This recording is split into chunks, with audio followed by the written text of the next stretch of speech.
Okay, kom ons bid. Let's pray. Lord, we want to thank you for a protective weekend we had. Ons dankie vir u goedheid en guns en beskerming in hierdie naweek. Dankie dat u almal veilig gehou het. Lord, we're not sitting here because of something we did. We're sitting here because of your son and what you did for us.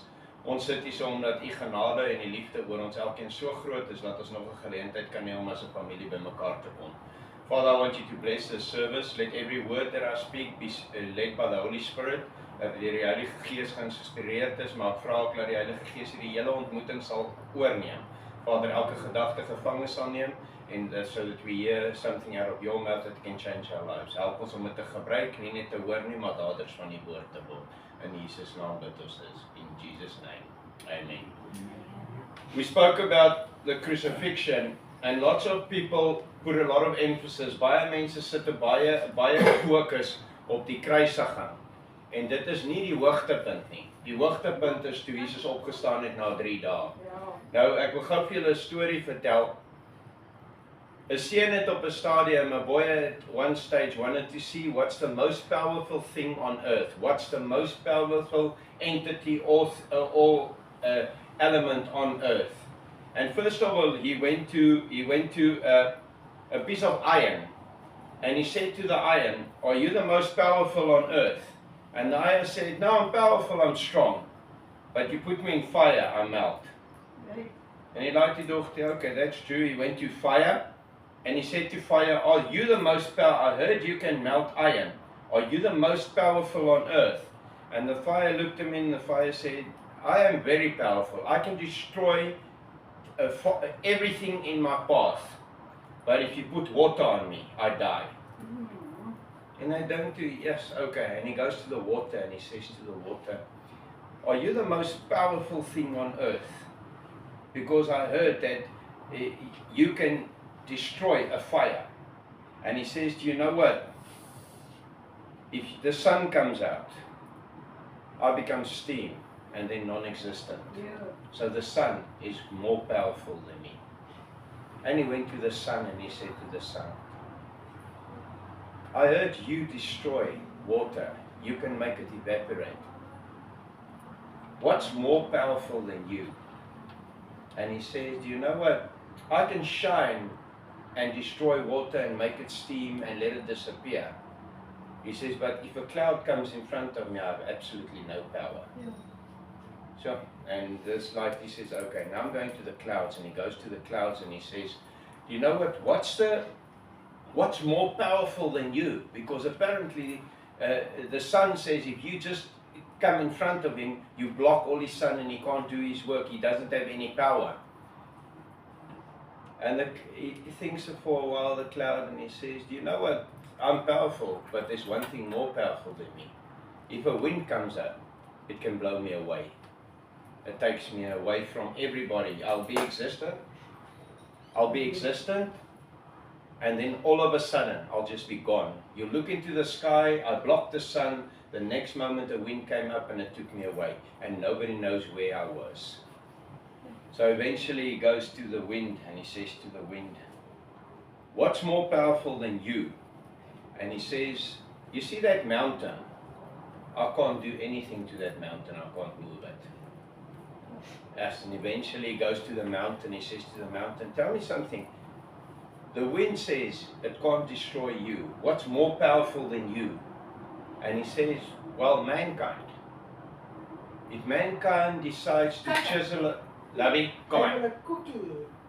Seker maar eet, ek sal nou weer nie beskryf. And if mankind starts to chisel away on me, eventually over time I don't exist anymore." Yes, and he goes to mankind and he says, "You can destroy that mountain by chiseling away on it, destroying it. What's more powerful than you?" And mankind says to him, "There's one thing that I cannot escape, death." Yes, and this life he thinks and he says, okay, there can absolutely be nothing worse than death, or more powerful than death.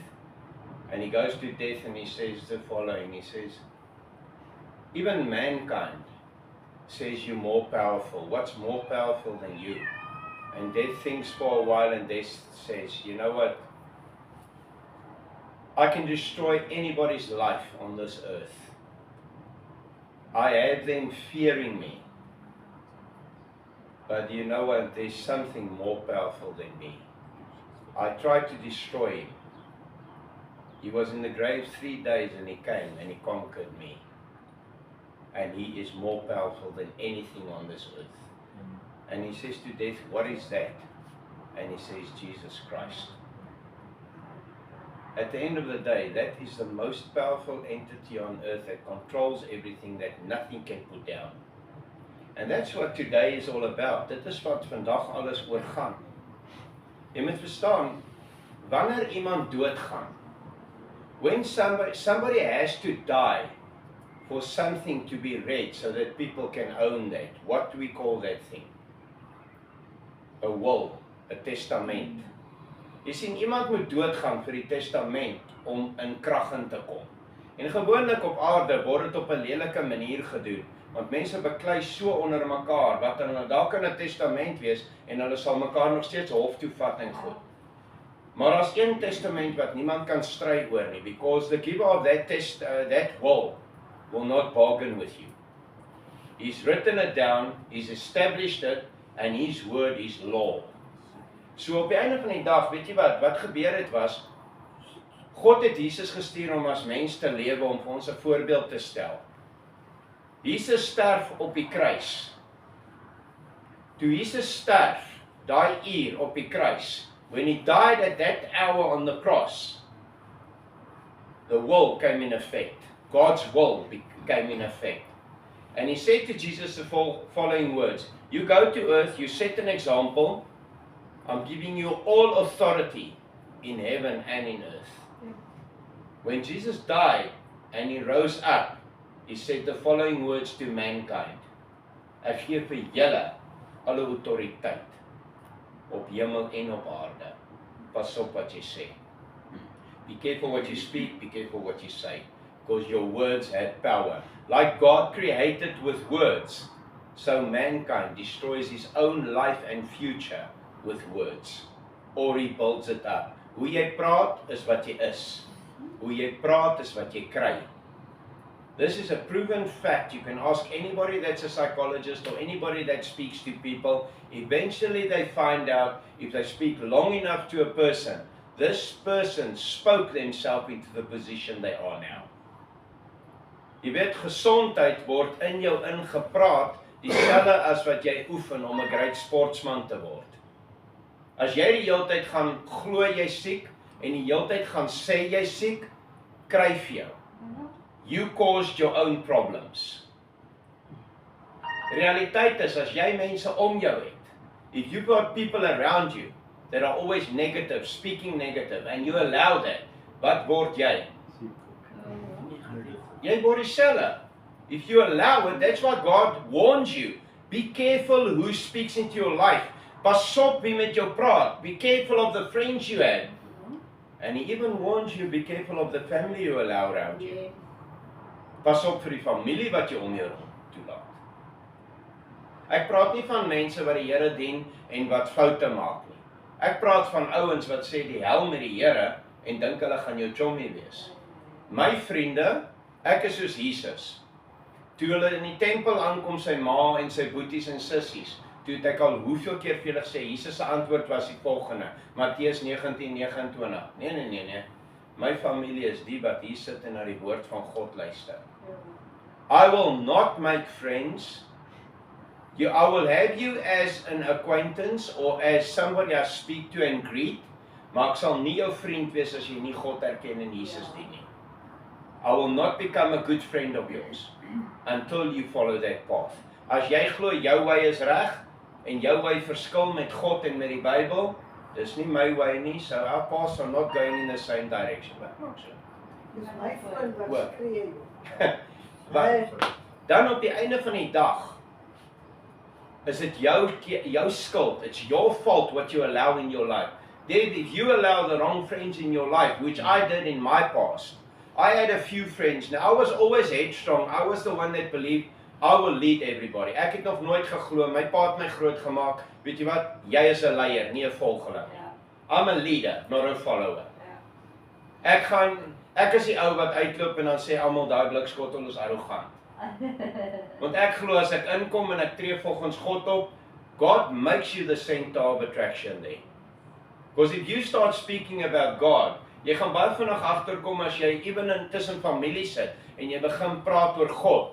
Jy sal sien hoe ongemaklik raak mense. Jy kry twee groepe. You get two, you know what's the power of the gospel and of God? I've seen it hundreds and thousands of times in my 57 years. As ek in geselskap sit en hulle praat die grootste klomp nonsens en daar sit ouens wat die hele tyd vloek.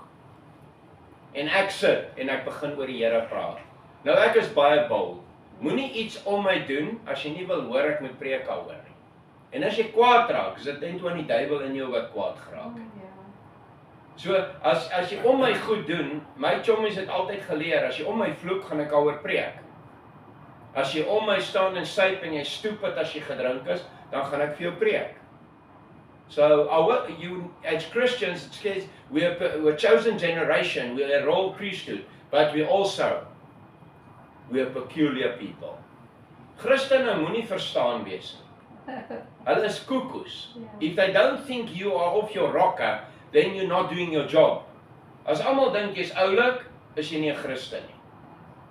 Because everywhere you read in the Bible about Jesus Christ and the disciples, you will read that they were persecuted, they were criticized, they were mocked, there was gossiping behind their back, and eventually they were killed. Ek kry nog net nie die ou wat die guts het om my dood te maak nie. He'll send me to Jesus. Ek gaan flip in myself geniet daarbo. Hulle gaan die ander heil en goed. Ek gaan 'n party hou. But the thing is, at the end of the day, if that doesn't happen to you, ask yourself the question, are you really a Christian? Are you really Christ-like? Because if you say you're Christ-like, as jy sê jy's 'n Christen en soos Christus, dan moet hierdie goed met jou gebeur. Mense moet jou beskinder, mense moet jou sleg sê. Mense moet jou nie almal like nie. Kyk, jy gaan 'n handjie vol mense hê, soos Frans altyd sê. Jy gaan 'n paar ouens hê wat jy vertrou in jou inner circle. You can't trust everybody. Het jy al in jou lewe agtergekom, the person that stabbed you in the back the closest, the one that's the closest to you? Ja.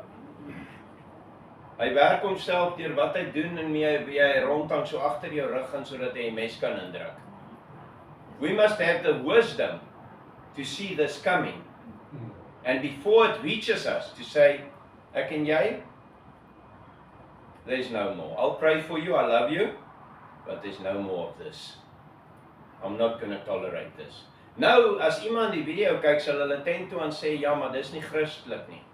Okay, kom ek verduidelik gou vir jou iets. Jesus kom in sy tuisdorp waar hy gebore is. Omdat hy gesê het, hy is die seun van God, wat wil hulle doen? They wanted to throw him off the cliff. Sy eie mense, wat hy mee groot geword het, wou hom teen die kraans afgooi. Jesus' words, not mine. Jesus' woorde. Hy loop tussen hulle deur, die Bybel sê, niemand kon aan hom raak nie. En hy sê die volgende woorde, hier sal ek nooit weer 'n wonderwerk doen nie. Ek onttrek my van julle. Sy eie mense, sy ooms en tannies en almal, hy onttrek hom. Maar op hierdie dag, staan Jesus op. En Jesus gaan na die duiwel toe en hy sê die volgende ding, hy vat 'n testament saam met hom. En hy sê vir hom, jy wou nie glo, toe ek vir julle almal vertel, ek is die seun van God nie. Ek is die seun van God, hier is ek. Ek vat die autoriteit wat jy gehad het, vat ek nou by jou weg. Ek gaan dit nou vir my pa se seuns en dogters gee. Hy gaan na die duiwel toe en hy sê, you've got no authority anymore. I'm taking it away. Jy sien, dit is hoekom die duiwel mense gebruik wat nie na God wil luister nie. All he needs to do is get yourself. You know what happened in Luke 15 with the two boys? The one son was they were both living on the farm with their dad. They were going to inherit the whole farm and everything. Their dad was rich. Hulle pa was so ryk, hy het die plaas geown en alles. En die een seun besluit hy bly by sy pa en die ander seun sê, ek wil nie meer hierdie lewe hê nie. I want to go into the world. Kom ek vra julle gou ietsie. Who of you did that in your life with God? Wie van ons het dit al gedoen? Ek het dit al 'n paar keer gedoen, hoor. I got clever and thought, okay, no, the world can give me more than God. Ek gaan hierdie chommies try, ek gaan hierdie party try, ek gaan hierdie Joel try, ek gaan op Vrydaande weer hierdie ding doen. The amazing thing is, Luke 15's moral of the story is this, daai pa is God, en al wat daai pa doen oor sy seun en dogter wat wegloop van hom af, hy wag. Weet jy wat gebeur? Luister gou hoe mooi kom Lukas 15 in die waarheid, hoe word hy die waarheid 2000 jaar nadat hy geskryf is. Wat gebeur met 'n Christen, wat almal nou vir 2, 5, 10 jaar gesien het, suip, en rook, en vloek, en hoereer, of wat ook al hulle doen. Wat gebeur met daai Christen, sodra hy terugkom, en God besluit hy wil hom nou gebruik in sy koninkryk om vir hom siele te wen? Wat is die eerste ding wat almal doen? Is reg, né? Of is dit net ek wat dit mee gebeur het? Yes, maar laas maand toe suip hy saam met ons, hy het die dopie aangebring. Wat het gebeur? Toe die seun in Lukas 15 terugkom, wat het sy eie boetie gedoen? Nee, hoekom laat jy hom toe in ons huis? Dis wat die Christene doen. Die grootste vyand van 'n ou wat gered wil word is Christene. Want hulle doen presies wat Lukas 15 se boodskap was. Die seun kom terug, hy sê ek wil terugkom pa, ek wil terugkom in jou huis. Hy erken hy het verkeerd gedoen, hy wil sy lewe regmaak. Hy sê ewen, Here ek sal onder begin. My pa, ek sal onder begin, ek sal die varke kos gee. Wat sê sy pa vir hom? Nee, jy's my seun. Jy gaan geen varke voer. Kom in my huis en hy sit 'n nuwe jas op hom. Hy het sy kamer reggemaak dat hy weer kan bly soos toe hy weg was. Wat doen die seun wat gebly het? Hy whine. Hy whine soos 'n klomp Christene. Sodra iemand nadat hy verkeerd gaan doen het in die wêreld terugkom by God, dan sê hy, ja maar hoekom is jy so gemaklik? Hoekom sê jy net hy kan inkom? Why do you invite him in? Let him work for it. God doesn't work that way. God works this way. If you acknowledge your mistakes and you say sorry, God says, jy is weer my seun en my dogter. Jy hoef nie jouself op te werk nie. You don't have to work to get God to say He loves you. He loves you unconditionally. Hoekom dink jy het jy toe jy in die wêreld ingegaan en die dood gegaan nie? God's grace, God's mercy, God's love, God's protection. He never stopped. Gebeur daar slegte dinge met goeie mense? Ja. Baie ouens as jy hierdie preek sê, ja maar hoekom is my chommy dood? Hoekom is my ma dood? Hoekom is my pa dood? Because we live in a broken, sinful world. Hoekom is ek in 'n ongeluk gewees waar ek my rug seer gemaak het en ek kom nou net van mense af waar ek vir hulle counselling doen en gaan bid. 3 ure saam met die mense gesit, ek ry terug gedronk ou stamp met van my bike af. Ek maak my rug en sy dinges in seer. Is it God's fault?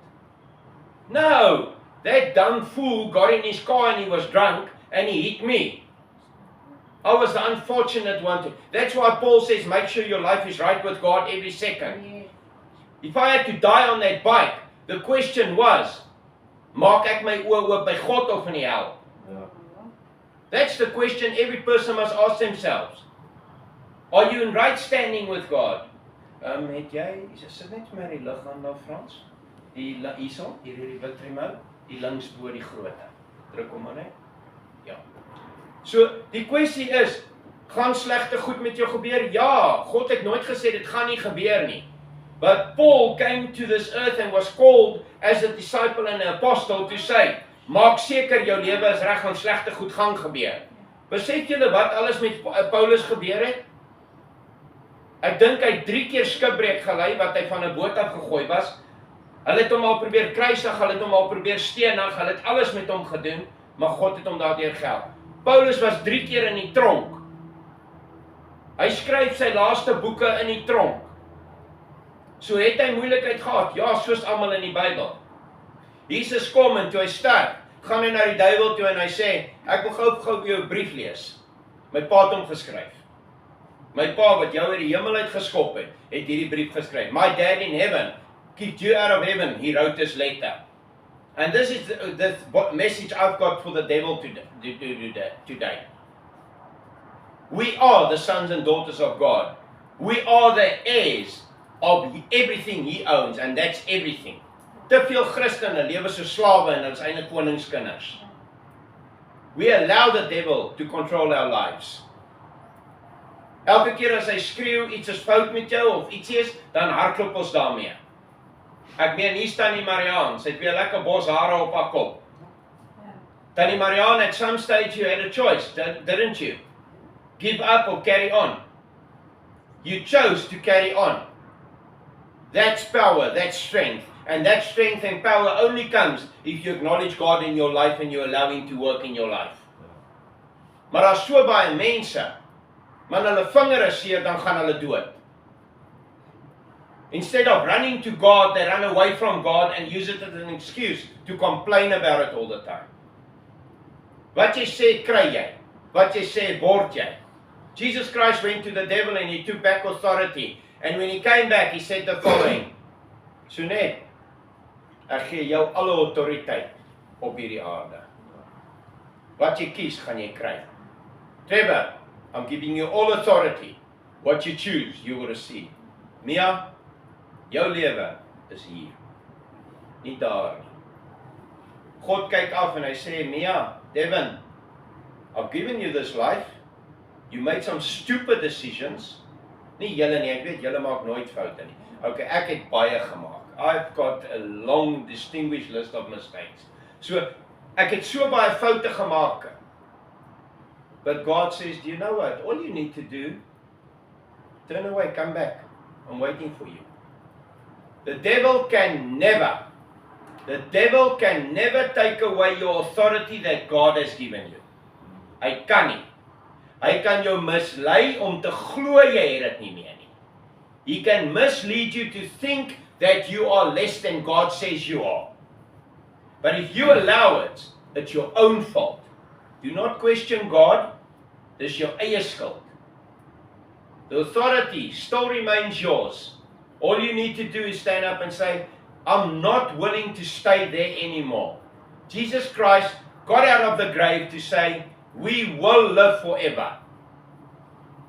Sy opstanding, His resurrection, the message is this.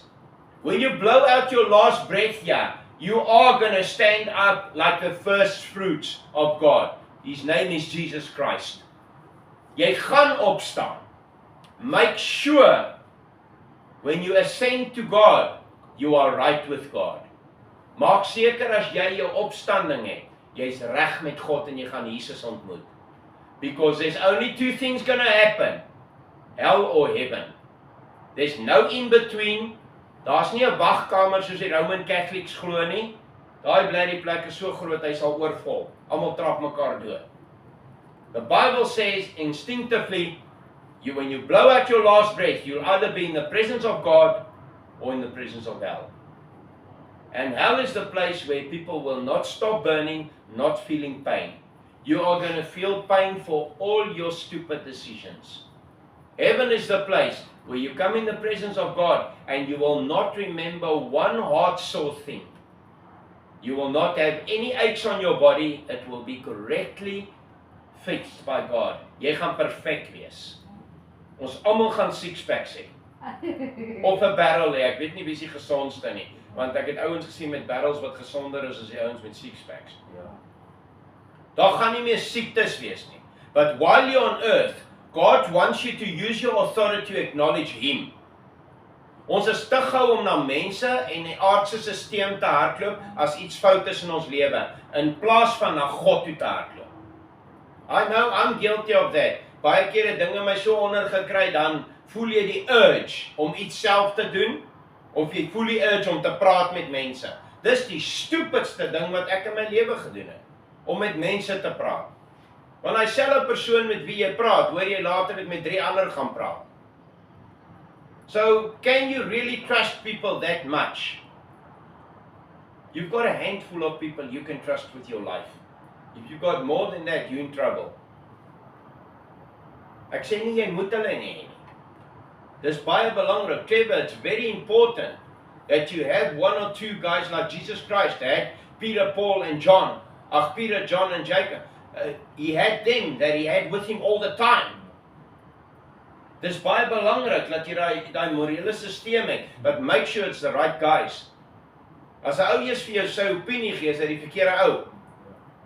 The right guys are the guys that say, God says. When Jesus spoke to the devil in the desert when he was persecuted, he says, it is written. Daar staan geskrywe, God het dit gesê. He didn't quote his own words, he quoted God's words to the devil. Do you know who knows the Bible better than you? So if you quoted him, what did he quote? What did he quote to Eve in the Garden of Eden? And this I'm finishing off with. What did he quote to Eve? Staan daar regtig geskrywe. Het die Here nie gesê, as julle hierdie vrug eet, gaan julle so slim soos hy word nie. What did God say? You eat of this fruit, you will surely die. Hoekom gaan mense vandag dood? Eva, Adam. The devil came and he took the Bible and he said, staan daar werklik geskrywe. Doen dit nie baie keer met ons nie.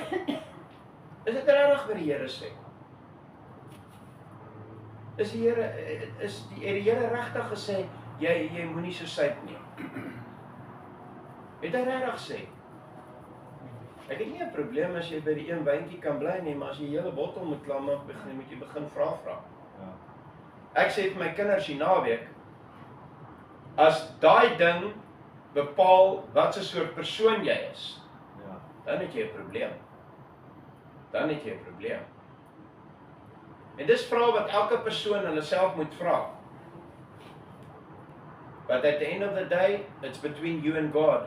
But you will never find that God turns his back on any of you. We walk away from him. Then lots of times we say, waar is die Here?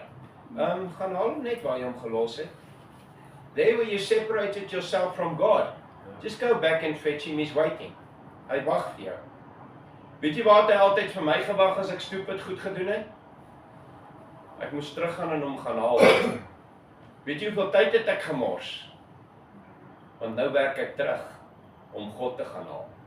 Waar ek net by God kon gebly het en ek het move forward. Sien, even my kat kom kerk toe. My kat's in die middel van die meeting. Hierdie is 'n Christelike kat. Biscuit ook? Ja, Biscuit is ook hierso. At the end of the day, ladies and gents, I want to leave you with this. Understand one thing about the resurrection of Jesus Christ. You have gotten into a team of victorious winners. Jesus kan nie verloor nie. You can't lose. Don't put yourself in a losing team. Hou yourself daar. En as jy fout maak, just turn around and say sorry. It's easy as that. Jy hoef nie almal te bel nie. Jy weet as jy ons is aangejaag het. Niemand hoef dit vir jou te sê nie. Weet jy wat se irriterende stuk vir 'n man? As jy weet jy het ons is aangejaag en jou vrou sê vir jou dit was verkeerd. Weet jy hoekom raak jy kwaad? Because she's telling you the truth. Jy weet dit, maar jy is te kinderagtig toe acknowledge it. En dan die vrouens ook. Vrouens sit met 'n helse probleem. Hulle noem dit sorry. Hulle sit met die sorry syndroom. 90% van jou vrouens sê nie sorry nie. As jy een van hulle is wat sorry sê as jy fout gemaak het, well done, you're part of the 10%. Ek dink die mooiste ding wat ek ooit geleer het in my lewe, ek het dit nooit gedoen nie as polisieman. Ek sou nie om verskoning gevra het nie, want om verskoning te vra is 'n weakness. Dis nou nog vir meeste mense so. Maar gelukkig God het my geleer, dis eintlik 'n krag. My kinders het baie lesse geleer toe hulle pa gesê het, sorry vir sy stupid goed wat hy gedoen het. Ek dink God like dit as sy kinders na hom toe kom en sê, sorry, ek is jammer. Net so like jou man of jou vrou of jou kinders dit. So moenie stop by God nie, doen dit in jou familie ook. A real man. Weet jy wat was my idee van 'n regte man? Ek is so groot gemaak. Die ou wat almal uitmekaar uit kan slaan, wat nie nonsens vat nie, wat nie om verskoning vra nie. Ek was altyd reg. Toe kom God en hy leer my daai sorry woord. Ek het nie daai woord gelike nie. I did not like that word at all. Ek dink soos God ook. Hy like dit as ons so nou en dan na hom toe kom en sê, ek weet ek was verkeerd, sorry. En ek dink 3/4 van die tyd sê die Here vir jou nou gaan sê vir die persoon wat jy sê gemaak het sorry. Jesus paid the price for you and me. He's got up out of the grave to say, you will never die. You're going to be with me. Hou yourself reg met God. That's a great price to pay. The will has been read. You're in that will. That will say, everything in heaven is going to be yours one day. Imagine that. Kom ons bid. Here Jesus, baie dankie dat U vrywillig op daai kruis gesterf het vir my en vir elke persoon hier en elke persoon op hierdie aarde. Ek wil namens almal vra om verskoning vra dat daar so baie is wat dit nie erken nie, wat nie daar volgens lewe nie en wat spoeg op die feit dat U op die kruis gesterf het en opgestaan het vir ons. Here, jammer oor almal. Jammer oor die kere wat ek hier teleurgestel het. Ek bid namens almal hierso. Ons vra om verskoning en ons wil U al die lof en die eer gee vir U grootheid en U goedheid in Jesus wonderlike naam. Bless elkeen, seën hierdie aand verder as familie en in Jesus naam vra ons dat U week sal voorberei as geseënde week. Amen. Kom ons sê vir mekaar, die Here het werklik opgestaan. Amen. Amen. Die Here het werklik opgestaan. Okay.